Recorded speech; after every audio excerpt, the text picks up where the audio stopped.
मेरी मोदी जी से गुजारिश है और रेलवे मिनिस्टर अश्विनी वैष्णव जी से गुजारिश है, या जो आरआरबी की चेयरमैन है जया वर्मा सिन्हा जी, उनसे गुजारिश है कि आप लोग जितने नए नए इनिशिएटिव लेने हैं लीजिए। आप बुलेट ट्रेन चलाइए, आप नोटबंदी कर दीजिए, कोई दिक्कत नहीं उससे। आप राम मंदिर के लिए जोर शोर से तैयारियां करिए, उससे कोई दिक्कत नहीं है। लेकिन जो बच्चों की वैकेंसी एएलपी की आई है 5696 के आसपास, वो वैकेंसी बहुत ही कम है।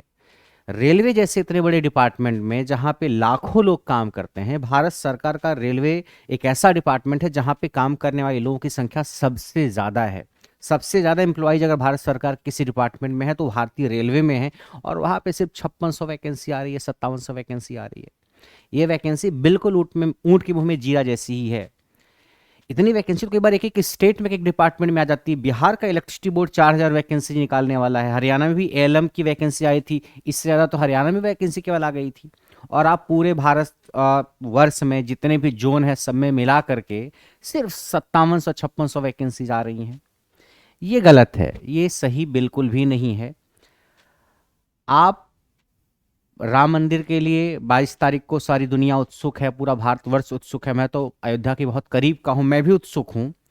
लेकिन ये जो वैकेंसी आई है, मतलब पिछली बार वैकेंसी 60-65 हज़ार के आसपास आई थी 2018 में। मुझे उम्मीद थी इस बार कितनी भी कम वैकेंसीज आएंगी तो वर्स्ट केस में 20 से 25 हज़ार के आसपास आएंगी, मिनिमम आएंगी तो इतनी आएंगी। लेकिन 56 से जो वैकेंसी आई थी, रोजगार समाचार में सबसे पहले खबर आई थी, तो मुझे लगा हो सकता है कि कुछ प्रिंटिंग मिस्टेक हो, 5600 बाद में 56 हज़ार हो जाए। कुछ ऐसी पॉसिबिलिटी मुझे नज़र आई थी। बट अब तो ऑफिशियल नोटिफिकेशन भी आ गया है, हो सकता है कुछ सीटें उसमें बढ़ें। मगर जब आपने नियति अपनी साफ कर दी है कि हम 5600 सीटें निकालेंगे, 5700 सीटें निकालेंगे, तो आप उसको बढ़ाओगे ही कितना? बढ़ा करके कितना ले जा सकते हो आप? तो आप हजारों करोड़ रुपए खर्च करिए राम मंदिर के निर्माण पे। धर्म आस्था का विषय है, हम सभी उसको सहर्ष स्वीकार करते हैं। लेकिन हमारे घर में मंदिर के पहले हमारी थाली में भोजन होना चाहिए। कई सारे परिवारों के गरीब गरीब बच्चे कितनी मेहनत के साथ, कितनी कठिनाइयों के साथ अपनी तैयारी को आगे बढ़ाते हैं, और जब वैकेंसी के नाम पे उनके हाथ में बिल्कुल एक छोटी सी वैकेंसी दे दी जाती है, तो फिर उनके ऊपर क्या बीतेगी? आप सोचो, अगर यही वैकेंसी 5600 के बजाय या 5700 के बजाय 60 हज़ार होती, जैसे कि पिछली बार आई थी, तो कम से कम 55 हज़ार एक्स्ट्रा और बच्चे होते जिनको रोजगार मिलता। पिछली वैकेंसी मान लो 60 हज़ार की थी 2018 में, इस बार वैकेंसी मान लो 6000 आई है। लगभग 55 हज़ार वैकेंसीज कम आई हैं इस बार। अगर 55 हज़ार वैकेंसीज और आती तो 55 हज़ार और बच्चों को रोजगार मिलता, 55 हज़ार घर खुशहाल हो जाते। जब एक घर में एक जॉब होती है ना, एक अच्छी स्टेबल गवर्नमेंट जॉब, तो घर की एक तरीके से वो रीढ़ की हड्डी बन जाता हो बच्चा। और 55 हज़ार घरों में जब ये जॉब लगती, 55 हज़ार घर खुश तो होते। और इन घरों में जो बच्चे जॉब करते हो, किसी न किसी घर में शादी भी तो करते। कोई लड़का है किसी लड़की से शादी करता, तो जिस घर की वो लड़की होती उस घर में भी एक तरीके से खुशी आती कि हाँ, मेरी बेटी किसी ऐसे लड़के से शादी कर रही है जो एक अच्छी जॉब पे है। तो 55 हज़ार ये बच्चे और 55 हज़ार वो लड़कियों का घर, वो भी खुश हो जाता कि मेरी बेटी कैसे घर में गई है जहां पे एक स्टेबल जॉब वाला लड़का है। कम से कम आपने 55 हज़ार लड़कों का घर, और इनकी शादी जिस 55 हज़ार घरों में होती, उन 55 हज़ार लड़कियों के घर, इन दोनों की खुशियों को आपने छीना है। एक तरीके से 1 लाख परिवार प्रभावित हुए इस वैकेंसी से। 1 लाख परिवार। ये वैकेंसी देने में क्या ही जा रहा है मोदी जी आपका? आप नए नए कीर्तिमान स्थापित करिए, आप इतिहास में अपना नाम दर्ज कराइए नए नए इनिशिएटिव लेकर के। लेकिन बच्चों को जो मिनिमम रिक्वायरमेंट है एम्प्लॉयमेंट की, वो तो दीजिए। हमारे भारत सरकार में अभी भी कंडीशंस इतनी अच्छी नहीं है, इतनी सहूलियत वाली नहीं कि हर बच्चा स्टार्टअप कर पाए, या स्टार्टअप कर भी पाए तो भी उसकी मेंटेलिटी ऐसी नहीं है जिस बैकग्राउंड से बच्चे आते हैं।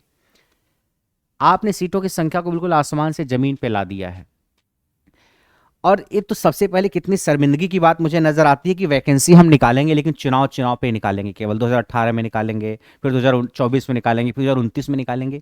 ये सोच करके हंसी सी आती है कि गवर्नमेंट क्या उसका माइंडसेट होगा कि नहीं, निकालो 2018 वैकेंसी, 2022-23 तक खींचो, इसको 24 में निकालो, फिर 29 तक खींचो। वैकेंसी आपके लिए सिर्फ चुनाव में वोट पाने का एक जरिया नहीं होना चाहिए।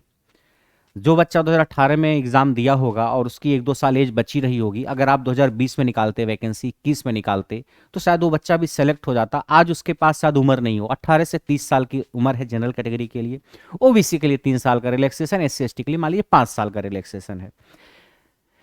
और आजकल की डेट में जनरल कैटेगरी के बच्चे 30 साल के बाद रेलवे में नहीं बैठ पाएंगे, ओबीसी का बच्चा 33 के बाद नहीं बैठ पाएगा, एससी एसटी का 35 के बाद नहीं बैठ पाएगा, और वैकेंसी आप निकाल रहे हो 5-5 साल के बाद। अगर हर साल निकलती वैकेंसी तो ठीक है, कोई बात नहीं, वैकेंसी भी 5-5 साल बाद निकलती है।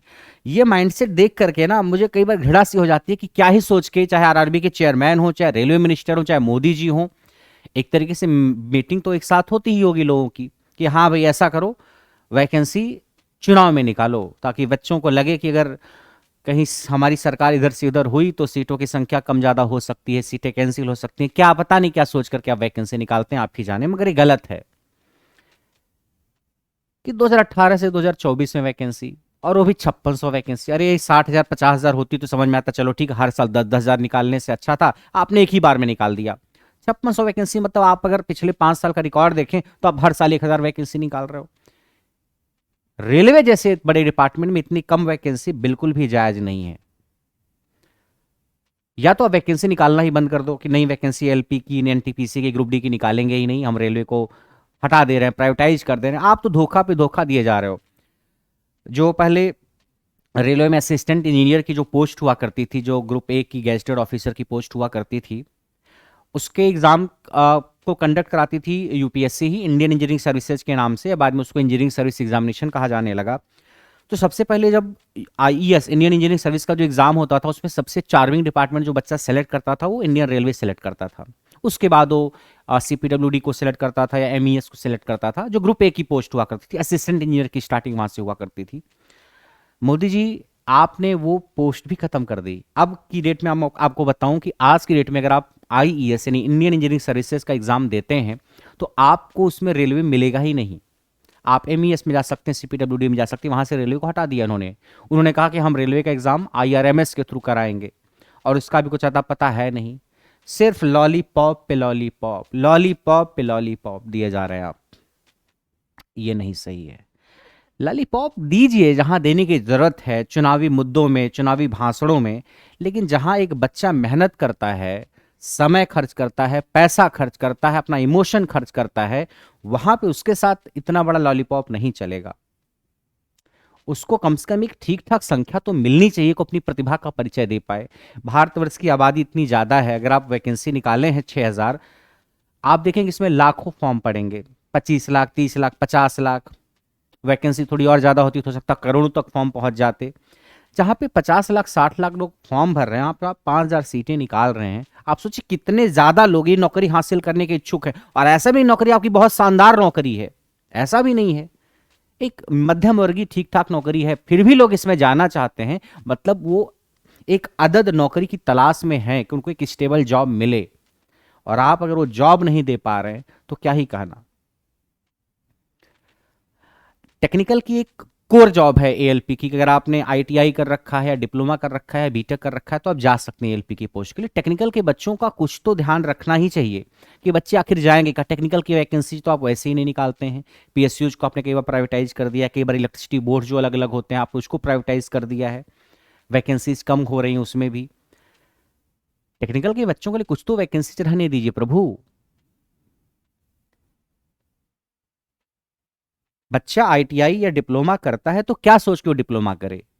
प्राइवेट जॉब आपके पास आपकी कंट्री में बहुत ज्यादा है नहीं, गवर्नमेंट वैकेंसी निकालने में ऐसा लगता है कि जैसे आपकी जेब से पैसा जा रहा है। आपसे रिक्वेस्ट है, ये जो संख्याएं हैं इसको थोड़ा सा बढ़ाया जाए, जितनी भी पॉसिबिलिटी हो सकती है, या जो एज रिलैक्सेशन है वो भी बच्चे को दिया जाए। अगर आप 5-5 साल पे वैकेंसी निकालते हैं, मान लीजिए कोई बच्चा आज 30 साल का है, आपने आज वैकेंसी निकाली, वो नहीं हो पाया किसी कारण से एग्जाम में, और अगली वैकेंसी अगले साल आनी चाहिए ना, वो तो बच्चा एवरेज हो जाएगा फिर तो 1 साल बाद, फिर आप 5 साल बाद निकालोगे, उसकी कहानी खत्म।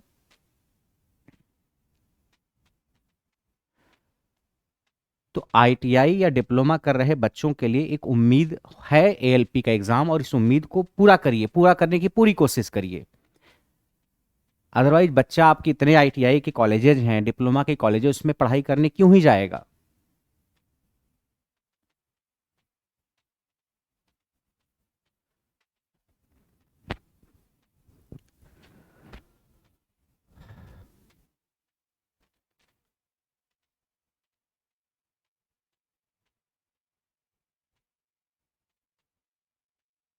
तो मोदी जी आपसे रिक्वेस्ट है, अश्विनी वैष्णव जी से रिक्वेस्ट है, जया वर्मा सिन्हा जी से रिक्वेस्ट है कि इस सीट्स को बढ़ाया जाए, ताकि जो बच्चे जेन्युइनली तैयारी कर रहे हैं उनके पास एक मौका हो अपने हुनर को दिखाने का, और एज रिलैक्सेशन भी इसमें और मिले बच्चों को। और साथ ही साथ इसके लिए जितने भी टीचर्स हैं या जितने भी बच्चे हैं वो सारे अगर एकजुट होंगे, प्रोटेस्ट करेंगे, जैसे आज 20 जनवरी को सुबह 10 बजे का टाइम है प्रोटेस्ट का, इस टाइम पे अगर सारे लोग एकाग्रचित होंगे और लगातार प्रोटेस्ट करेंगे जब तक कि इस पर कोई ठोस फैसला नहीं आ जाता, तो बिल्कुल गवर्नमेंट इस पर कुछ कुछ एक्शन लेगी। और आज का ज़माना डिजिटल है, आपको ज़रूरत नहीं बहुत ज़्यादा इकट्ठा होने किसी एक जगह पे, आप डिजिटल माध्यम से शांतिप्रिय तरीके से भी अपनी बात गवर्नमेंट तक पहुंचा सकते हैं, और गवर्नमेंट के कानों पे जू रेंगनी चाहिए। मैं आपको बता दूं कि एएलपी की जो नौकरी है, बीटेक किया हुआ बच्चा भी उसको ज्वाइन करता है, डिप्लोमा किया हुआ बच्चा भी उसको ज्वाइन करता है, आईटीआई किया हुआ बच्चा भी उसको ज्वाइन करता है, जबकि मिनिमम क्वालिफिकेशन एएलपी के लिए आईटीआई है। बट डिप्लोमा का बच्चा भी जाता है, बीटेक का बच्चा भी जाता है, इवन एमटेक किए और पीएचडी के हुए बच्चे भी जाना चाहते हैं उस नौकरी में। इससे आप ये समझ सकते हैं कि रोजगार की हालत कितनी खराब है। और कई सारी ऐसी कंट्रीज है ना कि जहां पे ये है कि अगर आप अपनी क्वालिफिकेशन से कम क्वालिफिकेशन वाली नौकरी करते हैं तो वहां पे आपको अनएम्प्लॉयड माना जाता है। यानी अगर आपने डिप्लोमा कर रखा है और आप एक ऐसी जॉब कर रहे हैं जिसकी मिनिमम क्वालिफिकेशन आईटीआई है, तो यू आर अनएम्प्लॉयड। या आपने बीटेक कर रखा है और आप ऐसी जॉब को ज्वाइन कर रहे हैं जहां पे डिप्लोमा मिनिमम क्वालिफिकेशन है, तो आपको अनएम्प्लॉयड माना जाएगा। यानी अगर आप अपनी क्वालिफिकेशन के लेवल से नीचे के क्वालिफिकेशन के जॉब को पकड़ रहे हैं तो you are not employed, you are unemployed. यानी आपकी जॉब आपकी क्वालिफिकेशन से मैच करनी चाहिए, तभी तो डिग्निटी के साथ जॉब कर पाओगे आप, कि डिग्री है ये वाली, नौकरी है ये वाली।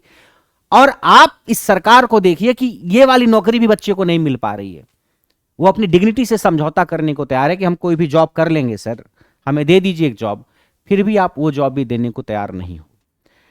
भारतवर्ष की इमेज बनाइए, मंदिर हम शहर स्वीकार करेंगे, सारी चीजें हम शहर स्वीकार करेंगे, लेकिन जो मेरे बच्चे पढ़ाई कर रहे हैं उनके दिमाग में शांति और थाली में भोजन सबसे पहले जरूरी है। उसके बाद श्रद्धा की बात आती है, भक्ति की बात आती है, भगवान की बात आती है। इसलिए हाथ जोड़ करके आपसे रिक्वेस्ट है, मोदी जी या जो भी मिनिस्ट्री ऑफ रेलवे में लोग हैं, इस सीट्स की संख्या को बिल्कुल बढ़ाया जाए और एज रिलैक्सेशन भी मिले। मेरे पास कई सारे बच्चों का मैसेज आया कि सर हम 5 दिन से ओवर एज हो गए, 10 दिन से ओवर एज हो गए सर। अगर ये वैकेंसी शायद कुछ दिन पहले आती और डेट जो एज वाली है कुछ और होती तो शायद हम एग्जाम को दे पाते। बच्चा बहुत खुशी खुशी तैयारी करता है और हम लोग भी बच्चों को बताते हैं हाँ वैकेंसी आएगी, चुनाव आएगा तो वैकेंसी आएगी। पहले तो कितनी शर्मिंदगी के साथ मुझे बताना पड़ता है कि चुनाव आएगा तो वैकेंसी आएगी, और वैकेंसी आई तो आपने ऐसा लॉलीपॉप पकड़ा है कि क्या ही बताएं। कुछ बात करने का इसके बारे में मन ही नहीं कर रहा है। तो मेरी गुजारिश है सारे बच्चों से और टीचर से, जितने भी टीचर्स हैं जिनकी ज़्यादा फैन फॉलोइंग है, अगर वो इसमें एफर्ट डालेंगे तो जरूर कुछ न कुछ हो सकता है। और आप सभी लोग कोशिश करेंगे, ये आपका हक है। आप जिस देश में रहते हैं, रोजगार पाना अपनी क्वालिफिकेशन के हिसाब से आपका पहला हक है। और इस हक के लिए अगर आपको 2-4 बातें कहनी पड़े, आगे बढ़ना पड़े, तो आपको उसमें पीछे नहीं हटना चाहिए। तो इसकी पूरी कोशिश करनी है। आज 20 तारीख है, 20 जनवरी से सुबह 10 बजे से प्रोटेस्ट का टाइम, अपनी बात को शांतिप्रिय तरीके से रखने का टाइम है। आप इस प्रोटेस्ट को स्टार्ट करेंगे आज से और तब तक करते रहेंगे जब तक कि आपकी बात मान न ली जाए। तो उम्मीद करते हैं अगर हम सभी लोग कोशिश करेंगे तो इसमें जरूर पॉजिटिव चेंजेस आएंगे। नमस्कार।